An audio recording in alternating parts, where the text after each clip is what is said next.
It's almost Shabbos here in Jerusalem, and I wanted just to share something with you for the Torah portion of the week. You know, one of the most iconic images of the entire Torah is the ladder of Jacob. This ladder that we picture ascending to heaven, and the angels are descending and ascending upon this ladder. And of course, the imagery of this ladder is significant. And it really is a metaphor for Jewish growth in many ways. You know, ultimately, as human beings and as Jews, what we're put in this world to do is to grow, to become better people, to work and develop on our midos, our qualities, our attributes, and to become more spiritual, to become more godly, and to become more godlike, and to be more connected to ourselves and to other people and to God.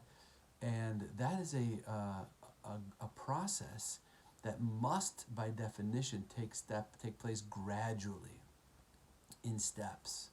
And the only way that person can grow from a Jewish perspective is one rung at a time. So ultimately, when we're trying to develop ourselves, and this is our lifelong journey, we're trying to ascend that ladder of spirituality and that ladder of wholeness and completeness, we have to do so one step at a time, one level at a time.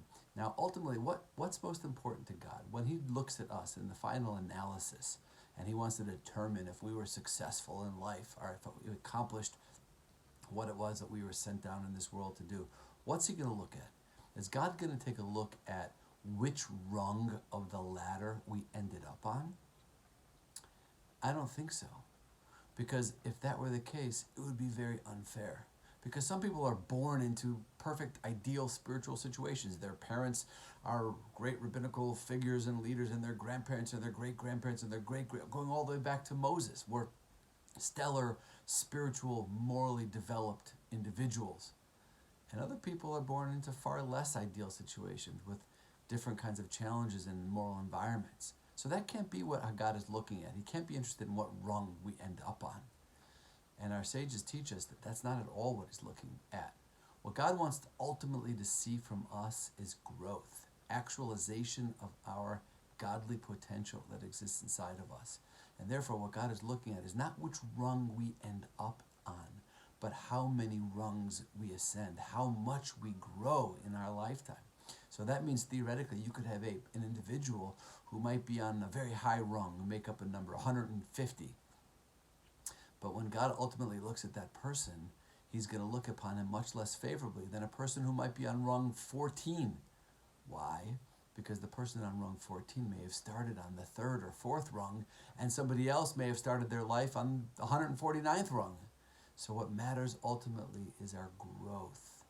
And that's why life, from a Jewish point of view, is a slow, gradual process. But there's one last thing I want to point out, that if you look carefully at the wording of that passage, it says that the sulam mutzav arza, that the ladder, the top reached the heavens, and the bottom approached the ground.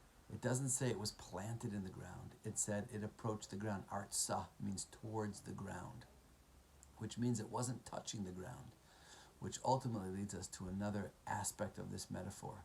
And that is, life is about growth, and we're supposed to grow gradually and slowly, one step at a time. But to get on the ladder in the first place, you've got to jump. You've got to leap. You've got to leap off the ground. You've got to do something uncomfortable. You've got to do something challenging. You've got to do something that pushes you in an area that you're not comfortable to get on the ladder in the first place. So we all know some area in our life where we have a challenge, something that's uncomfortable, something that's difficult for us.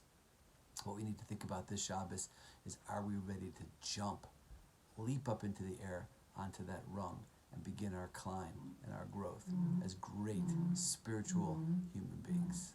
Have a great Shabbos, everybody. Shabbat Shalom from Jerusalem.